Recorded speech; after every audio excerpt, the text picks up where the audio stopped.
peach cobbler cake. Today we're going to need some eggs. We're going to need cinnamon, sugar. We're going to need nutmeg, ground cinnamon, sliced peaches, French vanilla cake or a cake of your choice.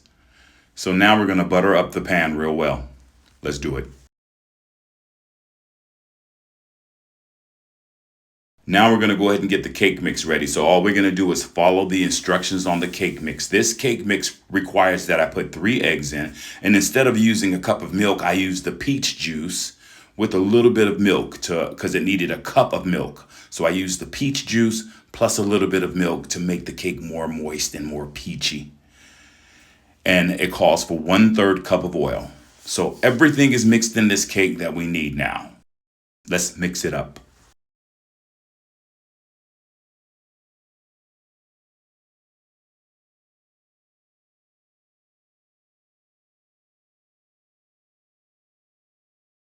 Now, once we've got the cake mix mixed, we're going to go ahead and take the pan and we're going to put the peaches in.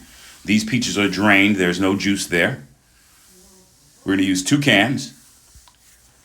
Now we're going to go ahead and put down some ground nutmeg, not much. And then we're going to put ground cinnamon. And this is the part I missed. So we're going to put some brown sugar down, a 1/2 cup of brown sugar down. And then we're going to add the butter.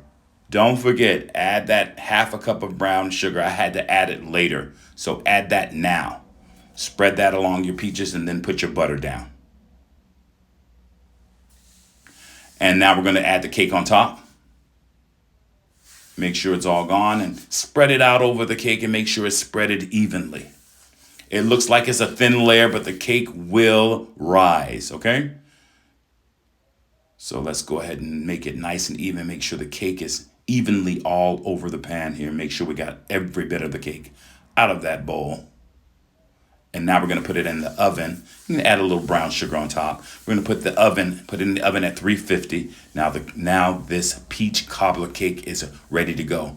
We're going to let it cool off. Once it cools off, we're going to flip it upside down. We're going to flip. Then we're going to cut ourselves a nice piece, and we're going to either put whipped cream on top or my favorite, vanilla ice cream. I didn't have any vanilla ice cream, so I used whipped cream this time. This is absolutely delicious. It is a peach cobbler cake, and if you ever had peach cobbler before, you know it's delicious. Now it's just that cake, the peach cobbler drained in that nice moist piece of cake, and it's just so delicious.